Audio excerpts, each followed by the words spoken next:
Hello বন্ধুরা, তোমরা সবাই কীরকম আছো? আশা করলাম তোমরা সবাই ভালো আছো। আর বহুত দিন পরে আমি আজকে একটা নতুন ব্লগ লইয়ে আইছি। বার্থডে উপলক্ষে আমরা জয়পুর শিবস্থানে গেছি। আর আজকে যা যা কর্ম সব কিছু এইটা ব্লগটার মধ্যে দেখাই। আর এত সুন্দর মন্দির, চারিপাশটা তোমরা দেখলেই বুঝতে পারবে। তোমরা দেখো, আর ভিডিওটা যদি ভালো লাগে তাহলে লাইক শেয়ার কমেন্ট করিও। আর এখন কিতা কিতা করি তোমরা দেখিও, আমি চারিপাশটা তোমরা দেখাইলাম, তোমরা দেখতে থাও।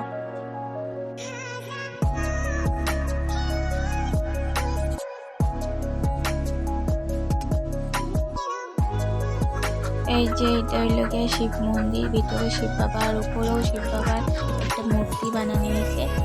আর এখন ভিতরে গিয়ে তোমরা দেখাই লিঙ্গটার সামনে চারিপাশটা কি সুন্দর। আর বাকিটা তো তোমরা দেখাই।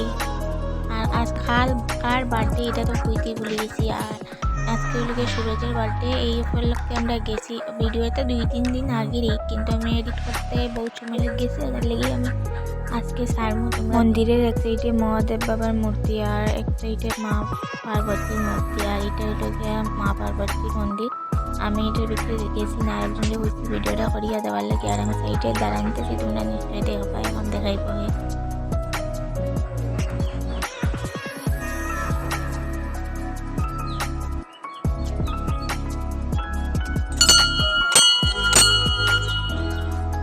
এখানে মন্দিরের কমিটির মানুষের নাম লেখা আছে, যারা ডোনেশন দিতে মন্দির বানানির লাগে তার নাম লেখা আছে। আর এই যে মন্দিরের চারিপাশটা আমি আরেকবার তোমরা দেখাইলাম ঘুরে। এইটা হইল গিয়া পুরানো মন্দির, এটা আগের আছে ওটা। আর এটা বেলগাছ। আর ও সাইডের দিকে আরেকটা মন্দির আছে, আমি দেখাইলাম, তোমরা দেখ।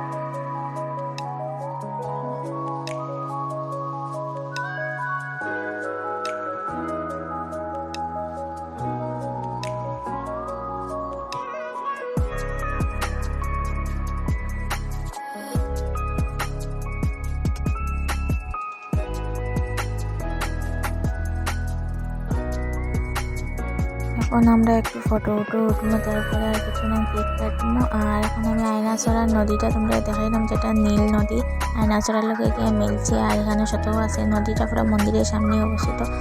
আর এরপরে আর কিছু না ফটো উঠিয়ে আমরা বাড়িতে গেছি। ওটাই ভালো লাগলে লাইক কমেন্ট শেয়ার করিও।